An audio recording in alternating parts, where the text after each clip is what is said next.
Ya, baik. Assalamualaikum warahmatullahi wabarakatuh. Saudara, rekan-rekan Gerbang 7 Tangsel di mana saja Anda berada. Saudara-saudara saya yang berada di Malaysia, di Brunei Darussalam, kemudian di Filipina, Thailand, dan Vietnam. Semoga Anda saat ini dalam keadaan sehat walafiat. Nah, di sela-sela kesibukan ini saya coba menjawab pertanyaan dari netizen ya. Ini banyak sekali, terutama ini ya yang saya anggap penting untuk saya jawab, meskipun ini bukan bidang saya untuk menjawab ini. Namun ya saya akan coba sebisa mungkin untuk menjawab pertanyaan ini. Pertanyaannya begini, untuk apa Malaysia merdeka? Tentunya ini adalah pertanyaan dari kebanyakan orang Indonesia ya yang menanyakan ini, karena memang dari banyak konten-konten YouTube ya di kita ini berseliweran tentang pembahasan mengenai Malaysia dan Indonesia, baik dari segi bahasa maupun dari segi rumpun Melayunya. Ini banyak sekali menimbulkan perdebatan antara para YouTuber kita Indonesia dengan para netizen atau YouTuber dari Malaysia. Nah, untuk apa dalam pertanyaan ini Malaysia ini merdeka? Baik saudara, sebelum saya jawab pertanyaan ini, alangkah baiknya kita dengarkan dulu ada satu orang ilmuwan dari Malaysia yang menjelaskan bagaimana prospek daripada kemerdekaan Indonesia dibandingkan dengan kemerdekaan yang diperoleh oleh Malaysia, supaya kita bisa mendapat satu gambaran apa sih yang sebenarnya terjadi di Malaysia sampai pada saat ini, meskipun mereka dinyatakan sudah merdeka, atau bagaimana sih caranya merdeka itu Malaysia, atau seperti apa. Oke, kita dengarkan dulu video berikut ini. Dua tradisi besar dalam perjuangan. Tradisi pertama, aliran yang melawan secara perang tanpa mahu bekerjasama. Senjata diangkat. Pembunuhan dilakukan terhadap bukan saja golongan penjajah, tapi juga golongan elit. Misalnya, di Indonesia berlaku peperangan terhadap Belanda, dan pembunuhan bukan saja ke atas penjajah Belanda, tetapi golongan elit pemerintah yang bekerja sama dengan pihak Belanda. Hampir semua raja, hampir semua sultan, hampir semua pembesar telah dibunuh, melainkan hanya dua orang saja, Hamengkubuwono di Yogyakarta dan Said Sharif Sultan Siak. Mereka bekerjasama dengan rakyat untuk memperjuangkan kemerdekaan. Jadi ini berlaku bukan saja di Indonesia, tetapi juga di Kenya. Kenya apabila Kenyatta misalnya mengangkat senjata dengan golongan Kikuyunya, dan akhirnya telah mendapat kemerdekaan. Ya, maaf saya tahan sebentar saudara videonya. Yaitu tadi penjelasan dari Syed Husin Ali ya, seorang ilmuwan dari Malaysia yang mereka memaparkan tentang permasalahan dua kategori kemerdekaan. Yang tadi adalah kategori pertama, itu mereka mengutip dari perjuangan bangsa Indonesia, di mana di dalam pergerakan kemerdekaan Republik Indonesia kita memang telah menghapuskan sistem-sistem feodalisme semuanya. Sistem kerajaan yang ada di Indonesia kita hapuskan. Karena kenapa? Karena masing-masing kerajaan di Indonesia ya, terutama kerajaan-kerajaan besar yang ada di Pulau Jawa, kemudian di Sumatera dan sebagainya, itu memang kebanyakan kerajaan-kerajaan yang tunduk dan patuh kepada penjajah Belanda. Akibatnya menurut penjelasan Husin Ali, banyak juga ya para sultan-sultan atau raja-raja yang kemudian dimusnahkan oleh para pejuang-pejuang kita ini, yang kemudian rakyatnya diajak untuk bersatu untuk melawan penjajah. Hanya dua daripada kerajaan besar di Indonesia, yaitu kerajaan di Yogyakarta yang tadi disebutkan adalah Sri Sultan Hamengkubuwono ya, kemudian di Aceh. Nah, dua wilayah inilah yang kemudian memang dari awal bersama-sama dengan para pejuang kita ini, dengan para pejuang kemerdekaan memang bersatu sampai pada akhirnya tahun 1945 kita menyatakan kemerdekaan. Makanya kedua wilayah tersebut di daerah Yogyakarta ini oleh pemerintah Republik Indonesia diberikan suatu hak istimewa, yaitu namanya daerah istimewa yang Yogyakarta dan daerah istimewa Aceh. Tentunya akan berlainan dengan daerah istimewa DKI Jakarta, ya, daerah khusus kalau DKI Jakarta. Tapi di Indonesia cuma ada dua yang diberikan daerah istimewa, yaitu daerah istimewa Yogyakarta dan daerah istimewa Aceh. Mereka diberikan hak penuh secara otonom untuk mengelola wilayahnya demi kemakmuran dari masyarakatnya. Nah, itu salah satu contoh ya yang dikatakan oleh Syekh Husin Ali ini, seorang ilmuwan Malaysia, bagaimana bangsa Melayu pada saat itu berbeda dengan di Malaysia yang nanti akan kita dengarkan juga pola perjuangannya. Kalau di Indonesia kita memang nyata memberontak pada penjajah, tapi di Malaysia kita akan dengar nanti.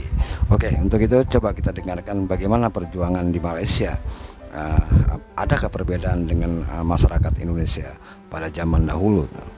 Oke, kita lihat berikutnya. Tradisi yang kedua ialah tradisi bekerja sama ataupun bersyubhat dan diperolehi kemerdekaan dikatakan secara aman dan damai. Saya sebut sini dikatakan kerana saya akan jelaskan nanti bahawa tidak semestinya ia berupa itu betul damai, kan? Dalam tradisi kerjasama ini, golongan atasan tradisional, raja ataupun besar, diperkukuhkan kedudukannya dengan sokongan pihak penjajah. Di sini mereka tidak melawan penjajah. Ini terutama sekali dalam perjuangan kemerdekaan yang akhir-akhir yang dipimpin oleh Tengku Abdul Rahman, ya. Yang elit tradisional yang menentang penjajah diturunkan. Ada raja misalnya diturunkan di Perak atau di mana-mana, kan, di Selangor dan di Terengganu juga raja diturunkan dan dinaikkan raja yang dianggap boleh bekerja sama dengan pihak British. Dengan sejarah yang agak ringkas itu, kan, soalannya ialah kemerdekaan itu untuk apa dan untuk siapa? Ada terutama sekali di kalangan Profesor Kangkung yang mengatakan kita ni tak pernah dijajah. Ini ialah satu sikap bukan saja hendak menafikan kenyataan, tetapi menunjukkan sifat bebalism. Bebal. Baik, itu saudara satu pernyataan dari Syed Husin Ali, seorang ilmuwan dari Malaysia. Mereka adalah keturunan Arab, ya, yang lahir di Malaysia. Kemudian mereka berbahasa Melayu dan beragama Islam. Makanya Syed Husin Ali itu pun disebut sebagai orang Melayu, gitu ya, dari keturunan Melayu. Padahal mereka adalah keturunan Arab, tapi tidak jadi masalah, ya, karena memang aturan dari negara Malaysia itu sebagai seperti itu.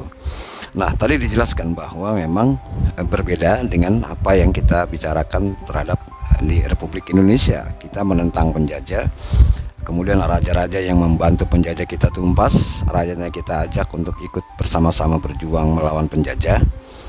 Ya, contohnya adalah Yogyakarta dan Aceh yang cuma dua kerajaan yang bisa membantu kita.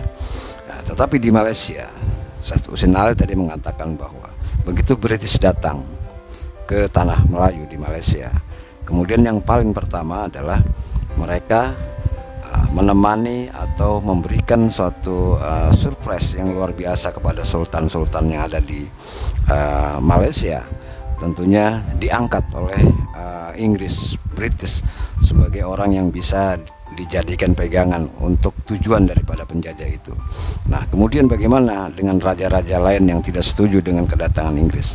Mereka dijatuhkan oleh Inggris dan raja-raja yang sudah mulai mendukung daripada Inggris atau British. Nah, bagaimana dengan masyarakat Malaysia pada saat itu? Masyarakat Malaysia yang karena memang sangat patuh pada raja, kemudian rajanya itu dipegang oleh Inggris, bersedia membantu Inggris, maka secara otomatis masyarakatnya di setiap kesultanan itu ya bersama raja. Artinya mereka tidak lagi melakukan perlawanan dan sebagainya kepada pemerintah British. Ya, ini tentunya sangat jauh berbeda dengan masyarakat di Republik Indonesia, karena kita tidak mau ada negara asing yang menjajah kita. Kita ingin merdeka sendiri, kita ingin memerintah sendiri. Tetapi lain kenyataannya di Malaysia. Kenapa? Perdana Menteri Mahathir Mohamad menyatakan bahwa Malaysia, orang-orang Melayu ini lemah. Ya, bukan berarti lemahnya dari segi ilmu pengetahuan, tetapi mereka memang lemah. Rasa patriotismenya inilah yang tidak nampak di situ. Makanya sampai saat ini di Malaysia, hasil daripada konstitusi yang dibuatkan oleh Inggris sejak tahun 1957, Inggris menanamkan konstitusinya untuk diterapkan oleh para sultan-sultan yang ada di Malaysia. Mereka memberikan kebebasan kepada sultan-sultan, terutama golongan Melayu yang paling diprioritaskan oleh pemerintah Inggris. Ya, di samping itu juga Inggris memperbolehkan orang-orang Cina, orang-orang India, Bangladesh dan sebagainya untuk masuk menjadi warga negara Malaysia. Nah, ada 3 kaum di sana yang begitu besar. Nah, karena memang Inggris awalnya adalah sudah berjanji kepada sultan-sultan yang kemudian menjadi pendukungnya, maka di Malaysia ini orang-orang Melayu lah yang paling diprioritaskan oleh pemerintah Inggris. Nah, inilah yang kemudian sampai saat ini Malaysia tidak bisa berkembang mengenai konstitusi negaranya. Apakah mereka ingin menjadi suatu negara yang menghapus feodalisme atau seperti apa? Nyatanya sampai saat ini pemimpin Malaysia maupun parlemen yang ada di Malaysia ini masih kebanyakan pro kepada British. Padahal di dalam asetnya saja ini sudah dijelaskan dalam video yang saya tidak tayangkan. Dari 100%, 40% dari perekonomian Malaysia itu adalah di tangan Inggris, di tangan British.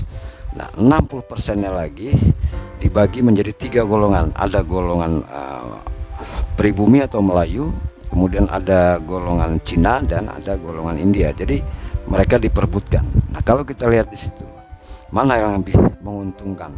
Apakah orang-orang Melayu di Malaysia atau British? Yang jelas adalah 40% dari perekonomian yang diperoleh oleh Malaysia itu di tangan British. Artinya apa? Yang 60% ini dibagi-bagi, masing-masing saling menguatkan. Yang lebih kuat itulah yang akan menang. Nah, oleh sebab itu maka Perdana Menteri Mahathir Mohamad mengatakan orang-orang Melayu ini 10 tahun lagi menurut perkiraan mereka akan hilang dan akan digantikan oleh kaum-kaum yang lebih kuat di situ. Antaranya adalah Cina dan India. Nah, mudah-mudahan saja ini cepat menjadi suatu pelajaran bagi rekan-rekan kita, saudara-saudara kita di Malaysia, terutama para politikusnya, ya, untuk bisa melihat dan meniru daripada Republik Indonesia agar Malaysia ini bisa berdiri sendiri, ya, dan kemudian tidak ada campur tangan lagi oleh pemerintah bekas jajahan.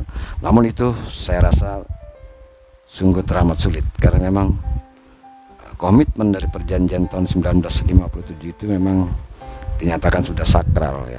Nah, mudah-mudahan saja ini, ya, kita tidak tahu mungkin ke depan akan seperti apa, ya. Yang jelas memang begitulah keadaan di Malaysia. Kenapa sampai jauh sekali perbedaannya dengan keadaan di Indonesia. Rasa patriotismenya pun berbeda sekali dengan di Malaysia. Malaysia kebanyakan penurut dan diam, ya, seperti kita lihat, seperti Mahathir Mohamad katakan, Malaysia diambil Singapura, lepas diam, ya. Kemudian Kepulauan di Riau lepas diam. Itulah karena memang tidak mau untuk melakukan peperangan. Nah, bagaimana kalau Sabah dan Sarawak nanti akan lepas? Kita lihat saja nanti. Oke, terima kasih. Dan kalau ada kolom komen daripada rekan-rekan semua, silakan di sini Saya sementara menjawab pertanyaan dari netizen cuma sampai di situ saja. Terima kasih. Wassalamualaikum warahmatullahi wabarakatuh.